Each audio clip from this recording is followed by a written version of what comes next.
Right here in the heart of downtown Chicago, next to the John Marshall Law School, is a quiet getaway where citizens can sit back, stretch their legs, and enjoy the scenery. DePaul University is taking its own personal initiative in the fight against obesity. The Ray Meyer Fitness Center, located at DePaul's Lincoln Park campus, allows students to make an easier transition into a healthier lifestyle.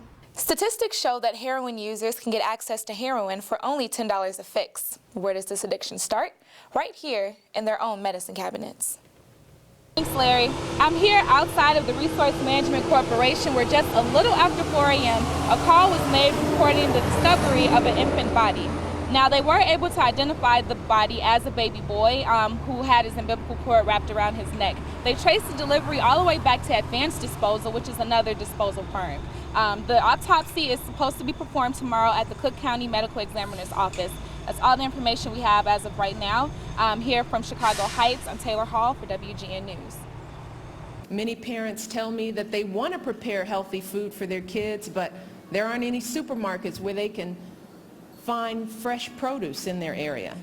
The statement was made by First Lady Michelle Obama after the launch of her Let's Move campaign, an initiative against childhood obesity in partnership with grocery stores around the country. The U.S. Department of Agriculture defines a food desert as an urban neighborhood in rural town without ready access to fresh, healthy, and affordable food. They affect Americans around the country. 2009 data by Marie Gallagher Research and Consulting Group found that in Chicago alone, about 600,000 are affected by food deserts.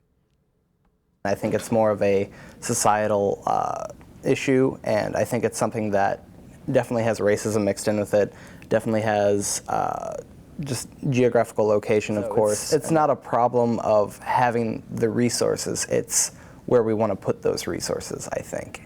The Gallagher Research Group found that food deserts in Chicago are exclusively African American. Their research mapped the distance of all grocery stores in Chicago, the red ones being the furthest. In their breakdown by race, the map shows the red areas as African American communities. I moved from a community on 82nd and Elizabeth where you could go miles without a grocery store that carried produce. When I was younger, I would shop on Saturdays, and if I ran out of anything through the week, I was just out of stuff through the week. So if you run out of food, then there's no time to make a trip to a grocery store that could be miles away, and most often. In protest, Ms. Washington has her own garden where she grows her own food with her children at home. People in Chicago are choosing to make a difference. Eating healthier food choices, like a banana, are becoming more and more of a reality. The latest research by Marie Gallagher Foundation in 2011 showed that food deserts in the city of Chicago have decreased a total of 40%. Sociology professor Tracy Lewis Elegant is aiding in the fight against food deserts by teaching a course at DePaul that she says, quote, makes students aware of the social factors that contribute to food deserts, as well as the policy and grassroots initiative to reduce food deserts. She examines how globalization, food practices, and corporate decisions shape food beliefs and choices. With the help of celebrities like Beyonce and talk show host Jimmy Fallon, who are jumping on board with the Let's Move initiative, food deserts may just become a thing of the past. For Good Day DePaul, I'm Tayler Hall. The South Shore community is known for Chicago landmarks such as the Regal Theater and the South Side famous Leon's Barbecue. But another hidden gem in this community is a local grocery store that residents say has stood the test of time. J&J Meats has been in the South Shore neighborhood for over 20 years. Residents rely on this store for produce, meats, and other accessories. Gene Jackson, who locals call the grandfather of JJ, serves as the head butcher. Well, this store originally was a hardware. It was transformed to a meat market by the original owner, J&J.